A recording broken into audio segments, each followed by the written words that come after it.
Welcome to Momo TV. Today we are touring Liberation Square in Chongqing. Let's step into the heart of the city.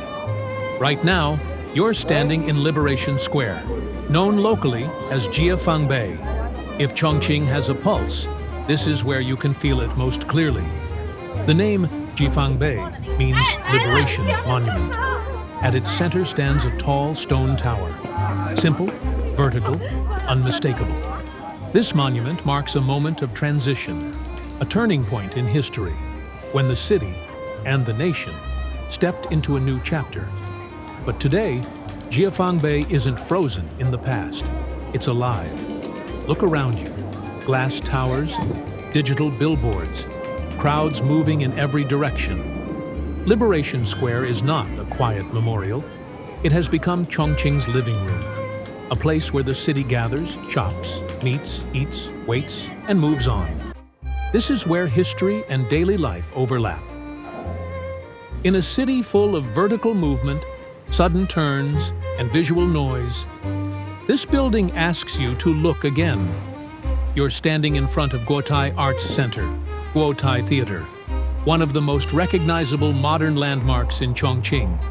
Even if you didn't know what it was, you would stop walking. Now look closer at the surface.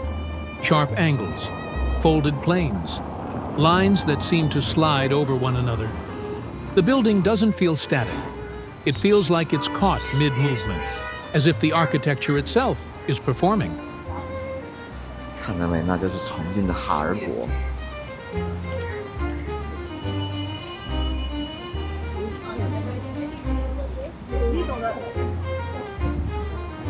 这可以别穿过我吗？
Let's slow down again.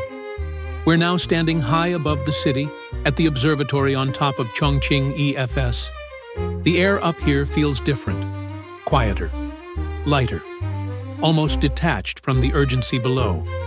And today, the city is wrapped in fog.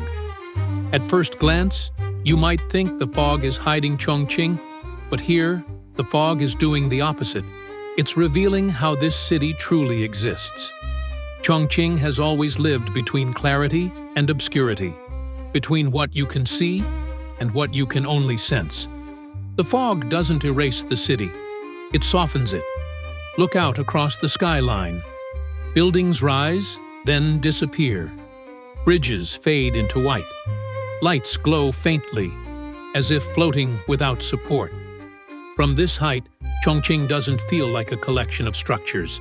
It feels like a terrain of movement, layers of life stacked into the clouds. There are no clean edges here, no single center, only depth.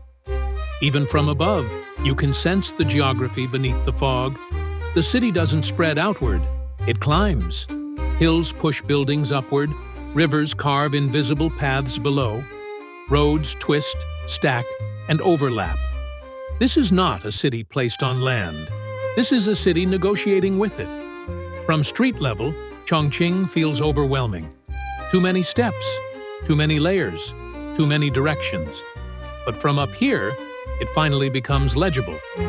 You understand why elevators matter, why bridges feel essential, why cable cars cross rivers. The vertical chaos below resolves into a quiet logic above. Many cities shine brightest under blue skies. Chongqing is different. This city belongs to mist and moisture. Fog blurs time. It compresses distance. It turns buildings into silhouettes. And somehow, that softness suits Chongqing. A city shaped by rivers should never feel completely solid. From this observatory, you're not just seeing Chongqing, you're understanding it. A place where certainty is rare, where roots are learned through experience, and where perspective changes everything. Down below, people are walking, eating, working, waiting. Up here, you see the whole system breathing. If you're watching this in VR, this is not a moment to rush. Stand still. Let your eyes drift into the fog. Let shapes come and go. Let the city reveal itself slowly. Chongqing never shows everything at once. It rewards patience. As daylight fades, points of light begin to appear, one by one, like stars forming their own constellation. Even through fog, the city refuses to disappear.